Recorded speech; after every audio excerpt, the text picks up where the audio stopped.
Iga Swiatek's 1-month doping ban is not the scandal. The real scandal is why she got it, and both Jasmine Paolini and Simona Halep just said the quiet part out loud. The common belief is that this was a simple, open and shut case. The headlines, like one from The Independent on July 12, 2025, framed it as how Iga Swiatek explained away her doping case. The official story is that Swiatek tested positive for Trimetazidine, a banned heart medication, back in August 2024. But the International Tennis Integrity Agency, or ITIA, accepted her story that it came from a contaminated bottle of melatonin. They gave her a 1-month ban and the case was closed. It seems clean, but top players are now publicly questioning it. The reality is that this 1-month ban looks like preferential treatment when you place it next to the messy, career-damaging public battles that other top players like Jannik and Simona Halep were forced to endure for similar contamination cases. Paolini and Halep are not necessarily questioning Iga's innocence, they are questioning a system that seems to have one set of rules for some and a completely different, brutal set of rules for others. So what did Jasmine Paolini actually say about this? Why did Swiatek get a 1-month slap on the wrist for a serious metabolic modulator while Simona Halep was banned for 4 years? And how did Swiatek's contaminated melatonin defense expose a loophole in the system that other players like Jannik were never offered? We reviewed the official ITIA statements, the player press conferences, and the timeline of all 3 cases. And the difference is shocking. The comparison that sparked this entire debate came from Jasmine Paolini, but to understand her frustration, you first have to understand the case of Jannik. This is the preferential treatment angle that Paolini and other players see. What happened to Sinner in 2024 was not a quiet behind-the-scenes agreement. It was a public nightmare. According to reports from The Guardian on August 20th, 2024, Sinner tested positive not once, but twice for a banned anabolic steroid called clostebol. The ITAI provisionally suspended him, and his career was instantly on the line. Sinner and his team had to fight to prove his innocence. Their defense was that the clostebol came from his physiotherapist, who was using a medical cream called trophadurmin for a cut on his own finger and had contaminated Sinner during a massage. After a full independent tribunal, Sinner was eventually cleared, with the panel ruling he bore no fault or negligence. But the damage was done. The entire process was leaked. As Al Jazeera reported on August 20th, 2024, other players like Denis Shapovalov immediately cried foul, posting on social media, "Can't imagine what every other player that got banned for contaminated substances is feeling right now. Different rules for different players." Liam Brody echoed this, saying, "Plenty of players go through the same thing and have to wait months or years for their innocence to be declared. Not a good look." Even worse, the world's anti-doping agency, WADA, later appealed the decision to clear Sinner, dragging the case out even longer. Now fast forward to this year. Jasmine Paolini, speaking before the 2025 Rome Open, finally connected the dots. According to a Yardbacher report from May 6, 2025, Paolini backed her Patreonic, saying, "What happened to him is strange and, in my opinion, unfair. Contamination is scary because we don't have control over everything we come into contact with. WADA said it will change the rules in 2027. Maybe it should have been done earlier." Then, according to Punto de Break on May 23, 2025, she directly referenced both cases, stating, "After those cases, Sinner and Iga, it's like everything is more real. I feel that you are more vulnerable." The contrast is the entire point. Sinner, cleared of all fault, was publicly shamed, suspended, and had his reputation dragged into the mud for months, while Iga, who admitted to the violation, gets a quiet 1-month ban that is handled and announced with no drama, no leaks, and no public fight. Paolini's comments highlight that for Sinner, the process was the punishment. For Iga, the process was a quiet formality. But if the Sinner comparison is bad, The Simona Halep comparison is devastating. This is the moment the entire story shifts from simple hypocrisy to a full-blown crisis of faith in the ITIA. And it's the receipt that proves the system is broken. Simona Halep didn't just question the ruling, she posted the receipts on her own Instagram. As reported by Sky Sports on November 29, 2024, just days after Swiatek's one-month ban was announced, Halep took to social media. She wrote, and I quote, "I stand and ask myself, why is there such a big difference in treatment and judgment? I can't find and I don't think there can be a logical answer. How is it possible that in identical cases happening around the same time, ITAI to have completely different approaches to my detriment?" Halep has every right to ask. Let's remember what happened to her. According to a legal summary by Taylor Wessing on June 4, 2024, Halep tested positive in August 2022 for roxadustat, a powerful anti-anemia drug. Like Swiatek, Halep claimed contamination. She argued that it came from a contaminated supplement. The ITAI's response was not a quiet negotiation. They rejected her claim and handed her a 4-year career-ending ban. Halep had to spend millions of dollars and lose nearly 2 years of her life fighting that decision. She was vilified. She was called a doper. She finally took her case to the highest body, the Court of Arbitration for Sport, or CAS. In March 2024, CAS ruled in her favor.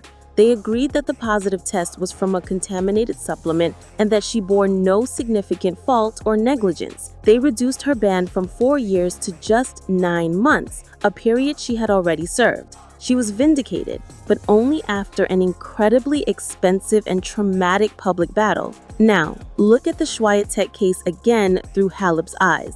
Both players tested positive, both claimed contamination, both were ultimately found to have no significant fault or negligence. But Halep got a 4-year ban and had to fight for her life at CAS. Swiatek got a 1-month ban in a simple agreement with the ITAI. Halep's case took 19 months.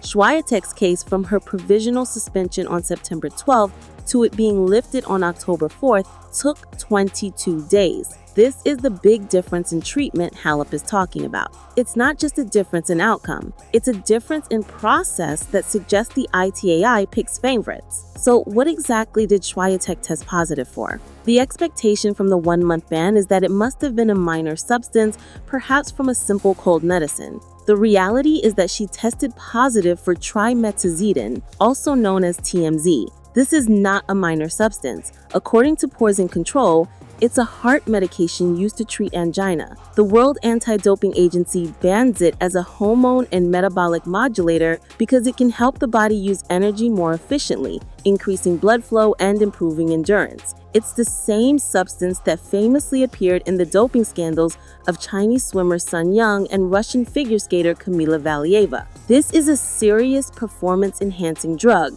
Under the tennis anti-doping program, a positive test for a substance like this carries a standard ban of 2 to 4 years. The only way to get that reduced to a matter of weeks is to prove definitively that you had no significant fault or negligence. This means you have to show exactly how the substance got into your body and that you were not to blame. Swiatek's team did this with incredible speed. They claimed the TMZ came from a contaminated batch of melatonin, a non-prescription supplement she used for jet lag. This seems plausible, but it's the same defense Simona Halep used.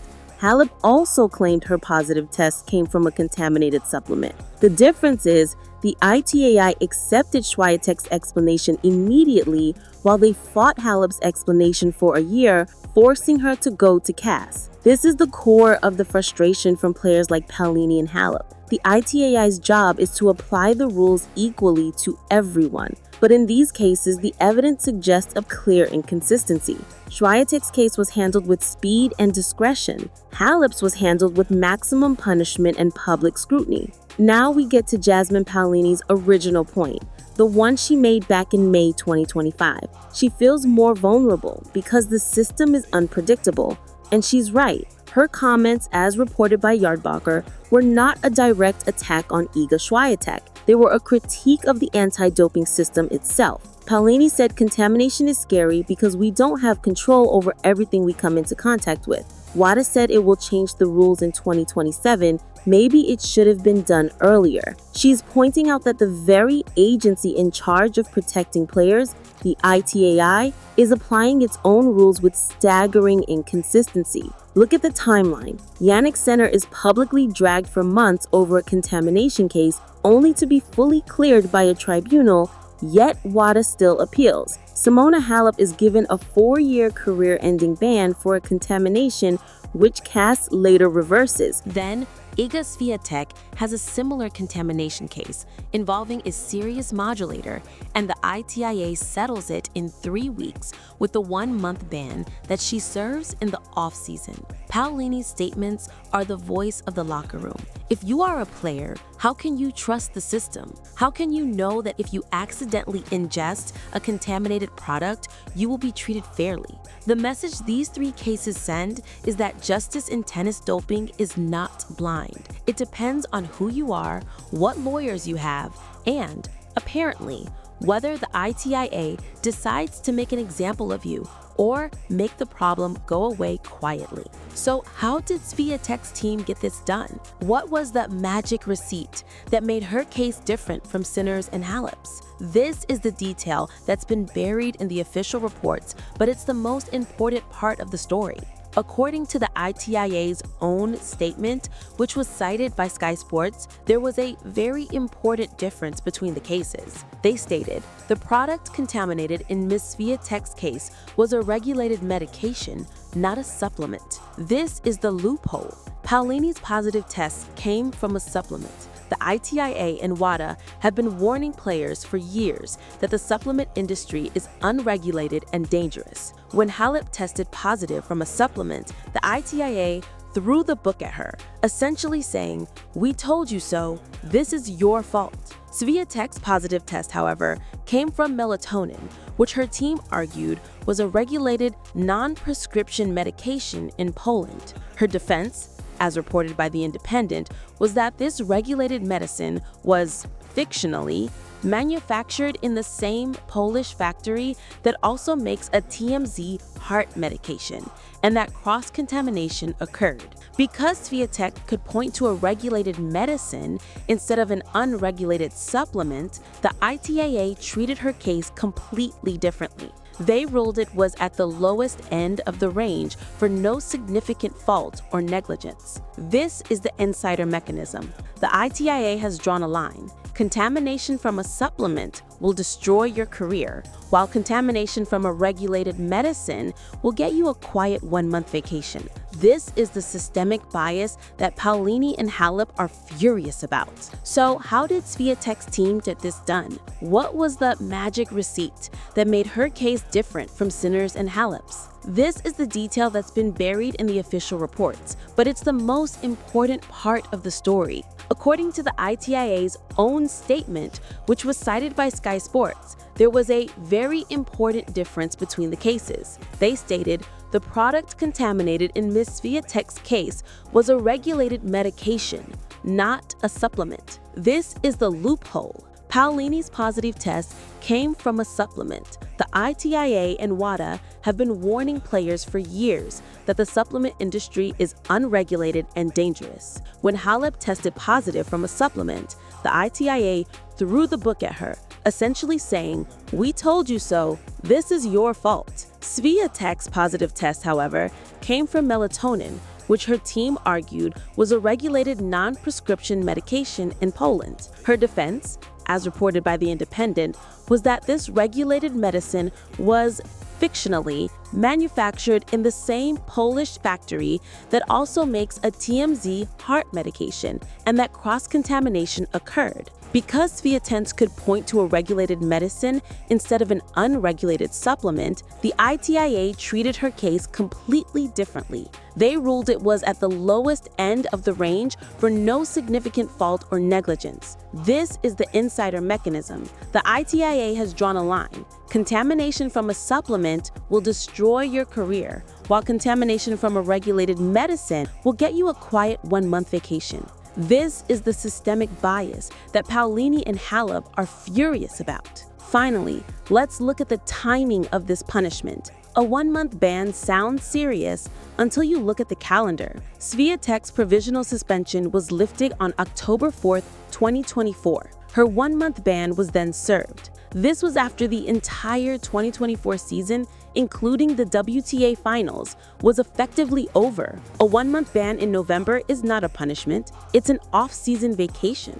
It ensured she lost 0 ranking points, missed 0 important tournaments, and was perfectly clear to start her 2026 season and defend her Australian Open points. Compare this to Sinner, who, as Al Jazeera reported, was stripped of 400 ranking points and $325,000 in prize money from Indian Wells even after being cleared. Compare it to Halep, who lost 19 months of her career and her entire ranking. This is why players are angry. It's not just the ban, it's the timing. It feels managed. It feels protected. The system seems to have worked perfectly to protect its #1 star from any actual consequences, while it made brutal public examples of Sinner and Halep. So when Jasmine Paolini says she feels vulnerable, she's speaking for every player on tour who isn't a multiple slam winning #1. The common belief is that the anti-doping system is fair and equal.